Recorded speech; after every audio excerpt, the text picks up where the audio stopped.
Hi everyone, welcome to the session of compactness and separation axioms. Okay, so in this section, let us first consider what is a finite set. A finite set is nothing but its cardinality is finite, right?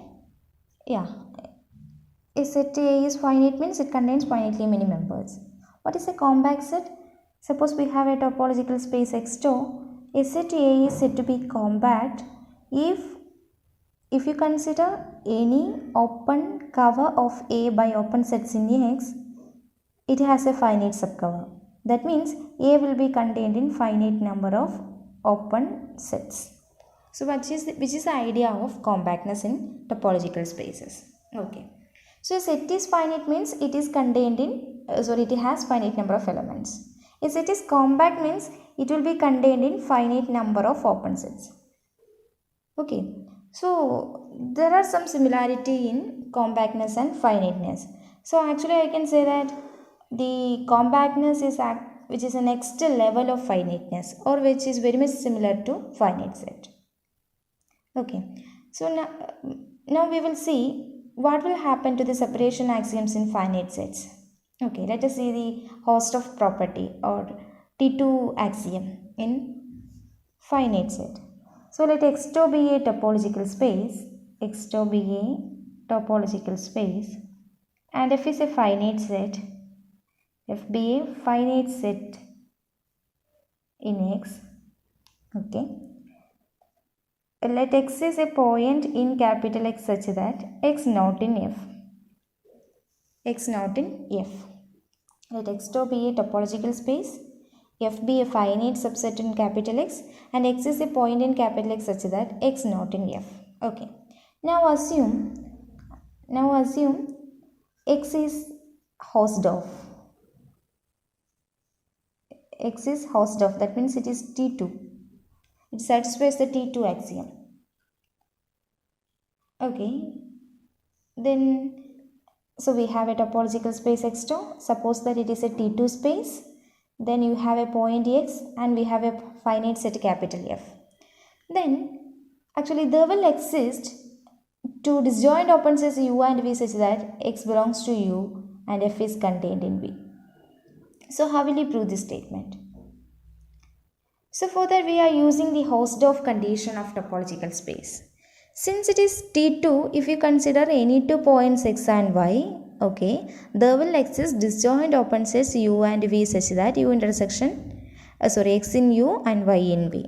This is the idea of Hausdorff spaces or T2 spaces. Okay, instead of the single points X and Y, you consider the set singleton X and singleton Y. Here X is contained in U and Y is contained in V. We have U intersection V equal to empty. By this property we have singleton X is contained in U and singleton Y is contained in V and U intersection V equal to empty. So that I can say in a T2 space or in a Hausdorff space, any two singleton set can be separated by mutually disjoint open sets. Shirille? Any two singleton set can be separated by mutually disjoint open sets. Yes. Because this element is considered as a singleton set to y, X and Y. Right. And this idea can be extended to a finite set. So instead of a singleton set, we are considering a finite set. Okay, so this X is fixed. Instead of the singleton Y, I considered a finite set F. It has some finitely many elements y1, y2, etc. yn. So now we are going to prove that there will exist two disjoint open set U and V such that X in U and F is contained in V. Instead of the singleton set Y is contained in V. Okay, so how will you prove this? So we have X belongs to capital X and X not in F. Let F is equal to, I take F is equal to some y1, y2, etc. yn. Because it is a finite set, it can up to n elements. Okay, for some n. Then since X not in F, X cannot be is equal to yi for any I. X is not equal to yi for any I. Since X not equal to y1, X and y1 are two distinct points in the topological space X2, right? And it is a Hausdorff space. We assume that it is a Hausdorff space. Since capital X is T2, there exist two disjoint open sets disjoint open sets. I take u1 and v1, okay, with respect to y1, since it is varying up to y1 and x is a fixed point. So there exists open sets u1 and v1 such that x belongs to u1 and y belongs to v1, comma u1 intersection v1 equal to empty. Similarly, since x is not equal to y2, there exist open sets u2 v2 such that x belongs to u2, y belongs to v2, and u2 intersection v2 will be empty by using again the Hausdorff's condition. And continuing like this, we get, since x is not equal to yn, there exist open sets un comma vn such that x belongs to un and y belongs to vn, un intersection vn will be equal to empty. So we have these properties or these statements. Now I want an open set u and v such that x in u and this whole set f is contained in v. For that I take u equal to, actually intersection I equal to 1 to n ui, okay, and v equal to union I equal to 1 to n vi. You know, x belongs to u1, x belongs to u2, etc. x belongs to un, x belongs to all of these ui's. Therefore x belongs to its intersection, right? Since x belongs to ui for every I equal to 1, 2, 3, etc. n, implies x belongs to their intersection and that intersection is taken as u, so we get x belongs to u. Okay, and we have y1 belongs to v1, right? y1 belongs to v1, y2 belongs to v2, etc. yn belongs to vn we have. So when you consider v as u equal to 1, 2, 3, etc. vi, which implies these y1, y2, etc. yns will be contained in its union and that union is taken as v, therefore f will be contained in v. Clear? Since each yi belongs to corresponding vi for every I equal to 1, 2, 3, etc. n for, okay, which implies yi belongs to union I equal to 1 to n vi for every I, and this is for some I, okay, corresponding y1 belongs to v1, y2 belongs to v2, etc. So which implies yi belongs to union I equal to 1 to n vi, and which is taken as yi belongs to v for every I, and whenever it is true for every I, whole f will be contained in v because f consists of all these yi's. So we get f is contained in v. So our x is contained in u and f is contained in v. Now we prove u intersection v equal to empty. Okay. Since ui intersection vi equal to empty for every I, and we have chosen u equal to intersection v equal to its union, which implies u intersection v must be equal to empty. So which implies u and v are disjoint open sets. Disjoint. Okay. They are, u and v are also open because we have u1, u2, u3, etc. all are open sets. Then finite intersection of open set is open, therefore u is open.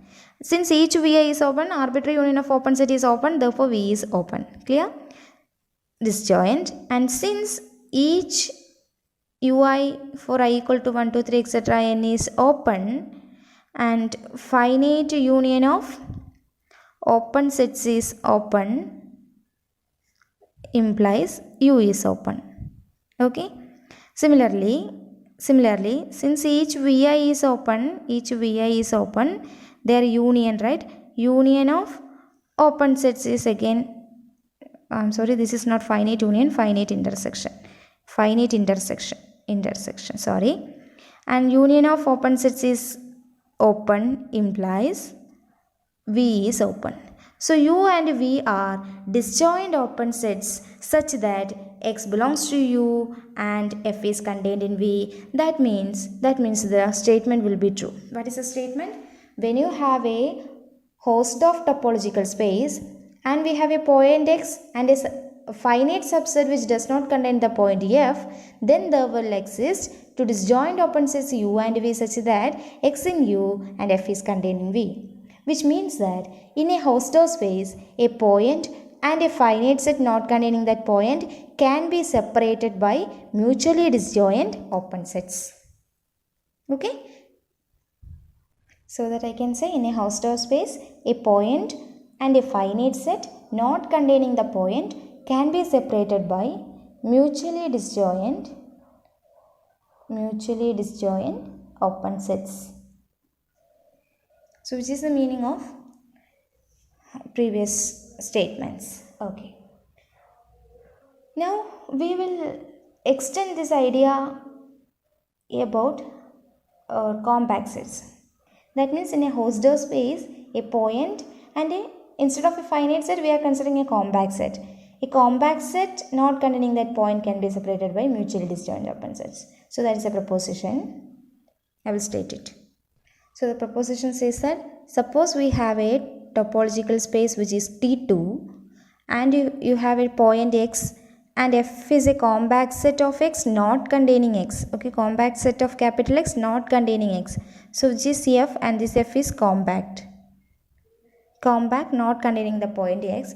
Then there will exist open sets U and V such that X belongs to U and F is contained in V and U and V are disjoint open set. Open sets and disjoint. Clearly it is disjoint. You can see it in the picture. Yeah. So this is the idea of separation of a point and a compact set not containing that by using mutually disjoint open sets. So, okay. How will you prove this statement? So I take let X2 be a T2 space. Let X2 be a Hausdorff space or a T2 space. And X belongs to capital X is a point, comma, F is a subset of X be compact such that X not in F. Okay. X is not in F. Okay. Now, since X is not in F, if you consider any point in capital F, any point Y in capital F, X and Y are not equal points. So, using the T2 axiom, there will exist disjoint open sets such that X is contained in one open set and Y will be contained in another open set, right? So, you are using that point. Okay. Let Y belongs to capital F. Then X is not equal to Y because X is not in F. Okay.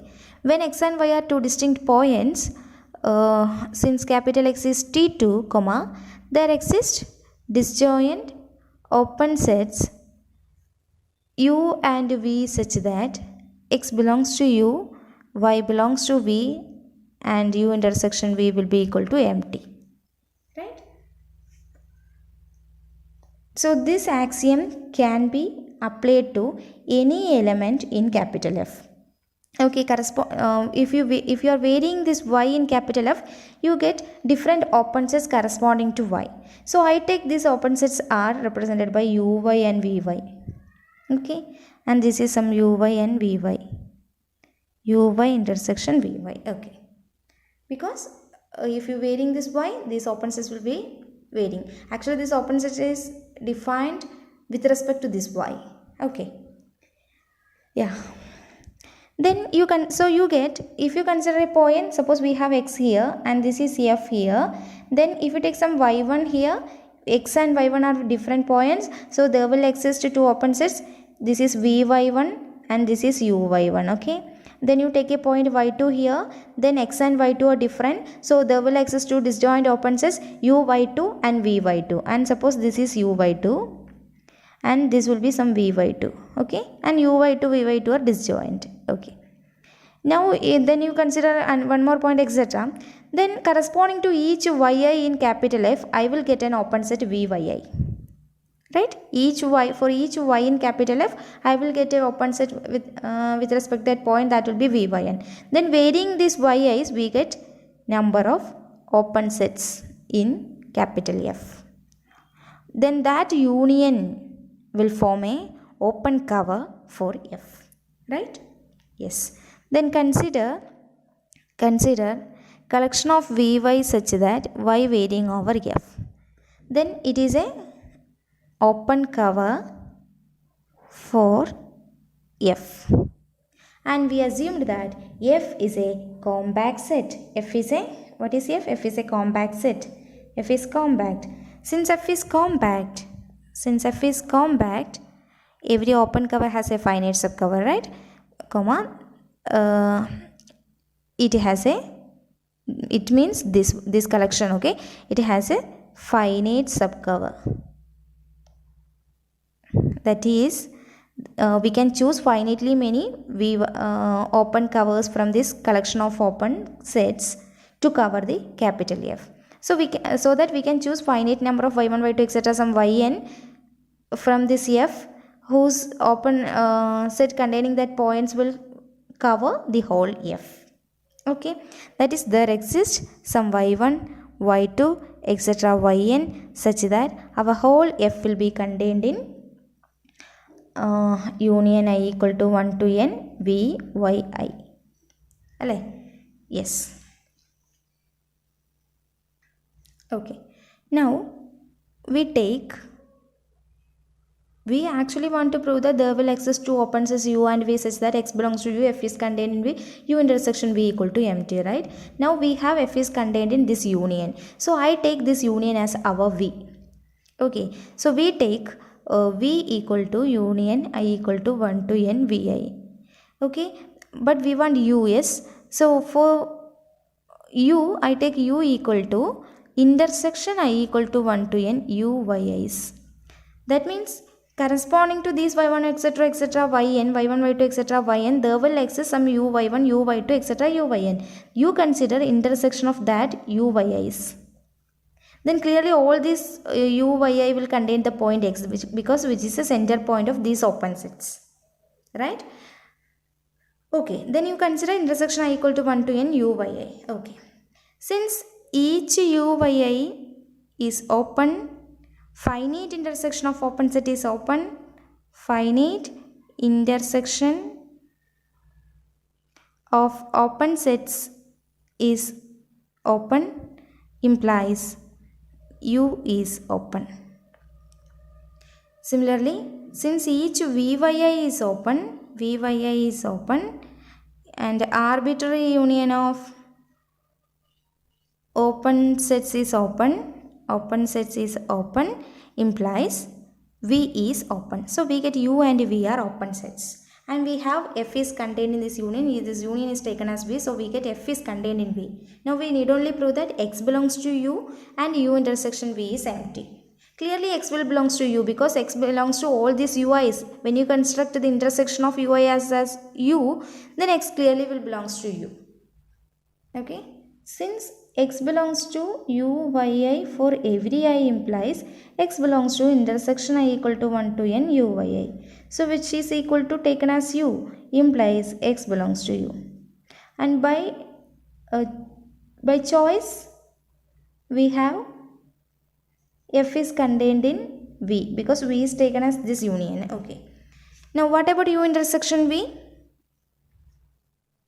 So to prove u intersection v is empty, that means they are disjoint. If possible, u intersection v is non-empty, which implies there exists a point z belongs to u intersection v, which implies z belongs to u and z belongs to v, right? Which implies when z belongs to u means z belongs to intersection I equal to 1 to n u yi, and z belongs to v means z belongs to union I equal to 1 to n v yi. Ready? So whenever z belongs to intersection, z will be belongs to u yi for every I, and whenever z belongs to union I equal to 1 to n vi, z will be belongs to v yi for some I. Z will be belongs to v yi for some I. Okay, so take vi. Yeah, when z belongs to vy1, you consider z belongs to uy1 because z belongs to all this uyi, right? So when z belongs to vyn, then you consider z belongs to uyn also. So z will be a point belongs to uyi intersection vii for some the corresponding I. ഇവിടെ ഏതാണോ ആ ഐക്ക് corresponding ആണ് എഴുതണം കേട്ടോ, for some I. Is it possible? No, because each uyi and vy are disjoint. We have taken like that. When x is a point and yi is a point, then there will exist two open sets uyi and vyi such that they are disjoint. Yes, therefore uyi intersection vyi must be empty, which is not possible since uyi intersection vyi equal to empty. Therefore, u intersection v must be empty. It can't be possible. So u and v are disjoint, which implies u and v are disjoint open sets in capital X such that x in u and f is contained in v, which implies in a T2 space, a point x and a compact set f such that x not in f can be separated by mutually disjoint open sets. Okay. In a T2 space, a point x and a compact set f such that x not in f can be separated by two mutually disjoint open sets. So this theorem is very important theorem for examination. So please go through it. Now we will discuss what are the corollaries of this theorem. Corollaries are also important. Corollary 1. So first corollary says that compact subset of a Hausdorff space is closed. So to prove this statement, we actually want to state and prove the previous theorem. Okay. So if you want to answer this question in examination, you want to state and prove the previous theorem. So compact subset of a Hausdorff space is closed. That means suppose we have a topological space X2 and which is a compact space, that is T2 space.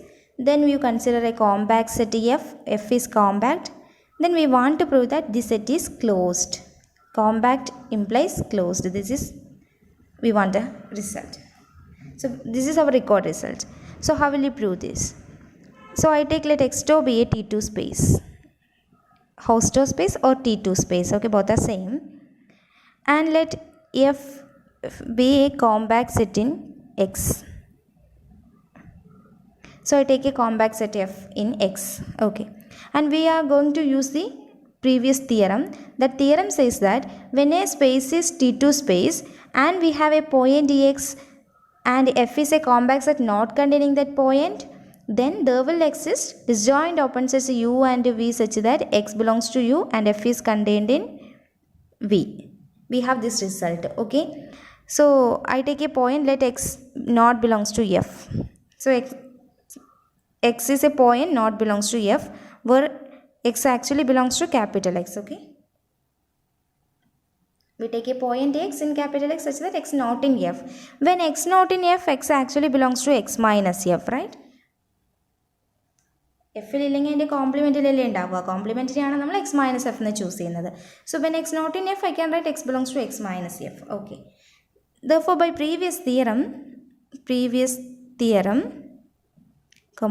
there exist disjoint open sets U and V such that X belongs to U and F is contained in V, U intersection V equal to empty. Okay. Okay. We want to prove that every compact subset is closed. So we want to prove that F is closed. Our claim is F is closed. So to prove if set is closed, we will prove its complement is open. Okay. So we prove its complement is X minus F. Okay. X minus F is open. Okay. So how will you prove a set is open in topological space? We will prove it is a neighborhood of each of its points. So I take a point, let X belongs to F, X minus F. Then we will show that X minus F is a neighborhood of X, or X is an interior point of F, interior point of X minus F. That means in between this point and this set, we want to get an open set. Okay. Since X belongs to X minus F, by previous theorem,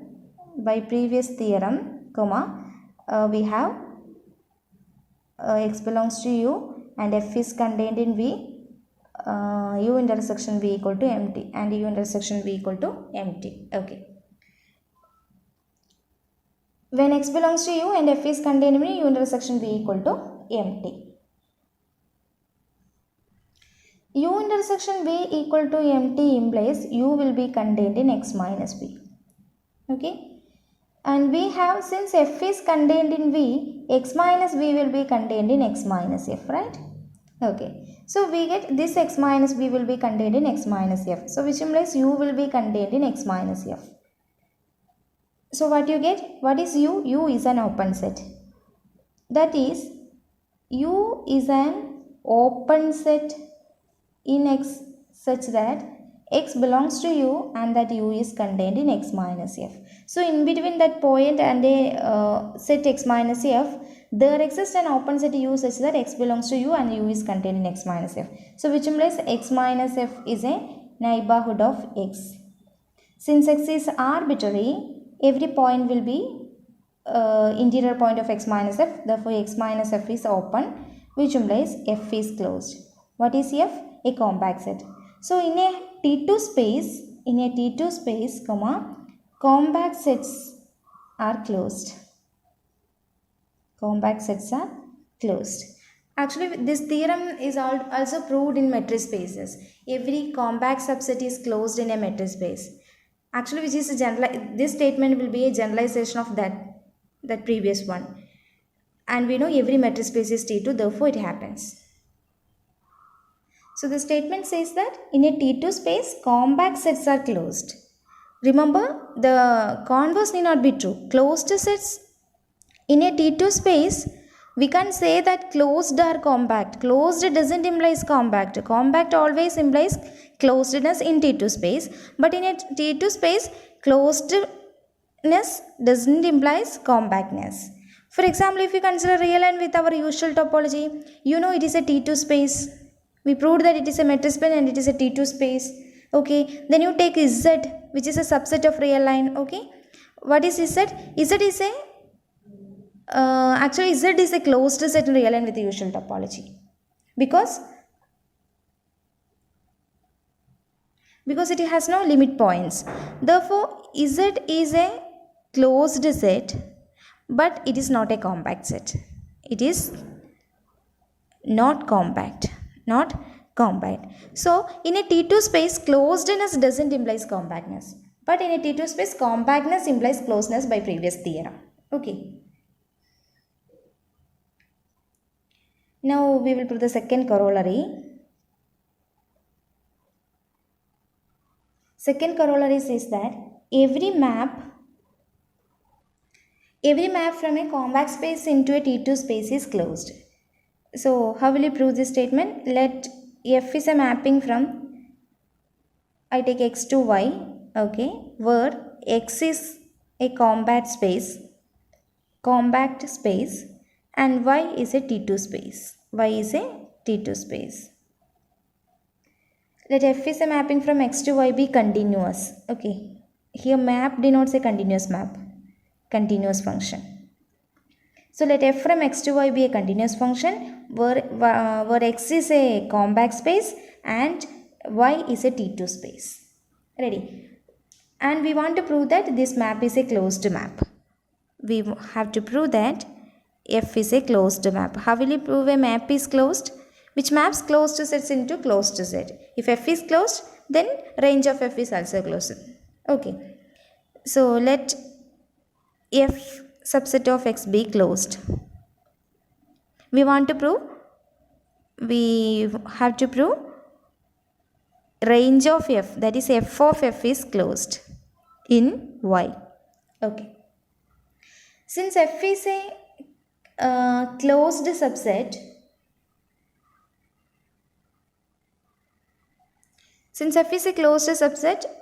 we know closed subset of a compact set is always compact, right? When x is compact and f is a closed set, then f is compact, which is also discussed in previous sections. When f is a closed set and x is a compact space, then F will be compact. That means every closed subset of a compact set is compact. Not in general, only for compact set. Okay. So since F is closed, comma, X is compact implies F is compact. Okay, F is compact. And you know continuous image of a compact set is compact, right? Continuous image of a compact set is compact. Therefore, when F is a compact set and F is a continuous function, F of F will be compact, which implies F of F is compact. And since it is a range, it will be belongs to capital Y. Since continuous image of compact set is compact.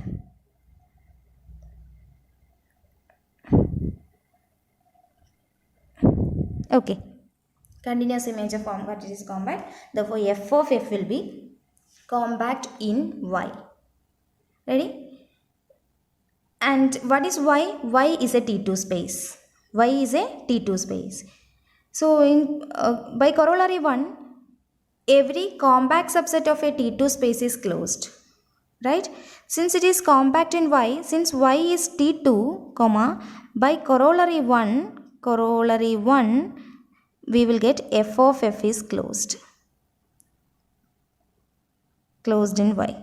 So which implies when F is closed, then range of F is closed. That means F maps closed set into closed set, which means the map F is closed. The map small f is closed. So that every map from a compact space into T2 space is closed. The map means continuous function. Okay, the third corollary says that a continuous bijection from a compact space onto a T2 space is homeomorphism. That means suppose we have two topological space X and Y, and first one is compact, second one is T2, Hausdorff space. Then you consider a bijection F. F is a bijective map, 1 1 onto map, bijection. Then we will prove that this F is a homeomorphism. What is a homeomorphism? Homeomorphism means F and F inverse are continuous. Bijective bicontinuous map. That is called homeomorphism. So every continuous bijection from a compact space into a T2 space is a bijection. This is the corollary 3. How will you prove this statement? So I take let F from X to Y be continuous bijection. And X is compact, Y is T2. T2 means Hausdorff space, T2 space. Okay. Our claim, F is a homeomorphism. So to prove F is a homeomorphism, since F is continuous bijection, by equivalent conditions of homeomorphism, we need only prove that F is an open map. Okay. Enough to prove that F is an open map, because since F is continuous and it is a bijection, to prove it is a homeomorphism, we need only prove that it is its inverse is continuous, right? Its inverse is continuous. Inverse means F inverse from Y to X. So F inverse from Y to X is continuous means when you consider any open set in X, its inverse image, that means F inverse of V is open in Y. What is F inverse?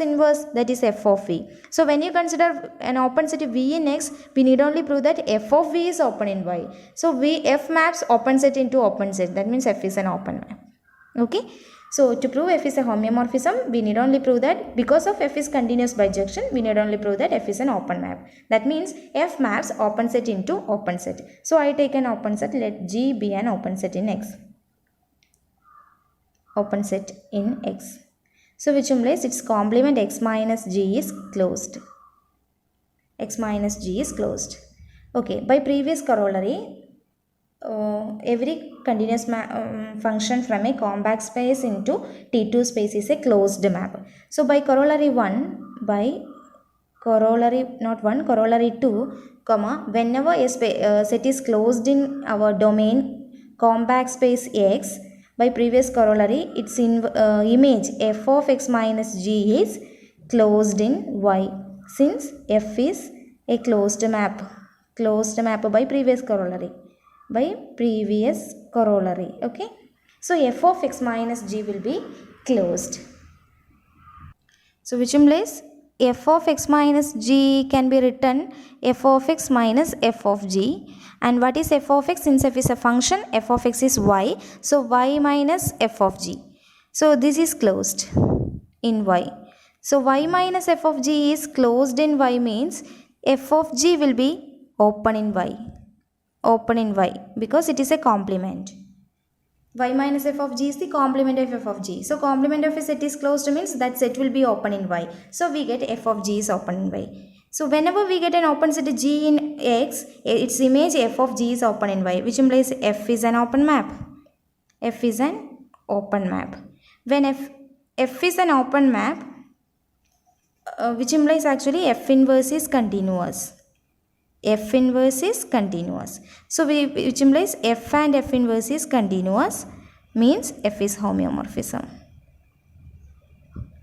So which says that when you have a compact space and a T2 space and f is a continuous bijection, then it is a homeomorphism. So that I can say that one more corollary 4, and which says that every continuous one-to-one function from a compact space into a T2 space, from a compact space into a T2 space is an embedding.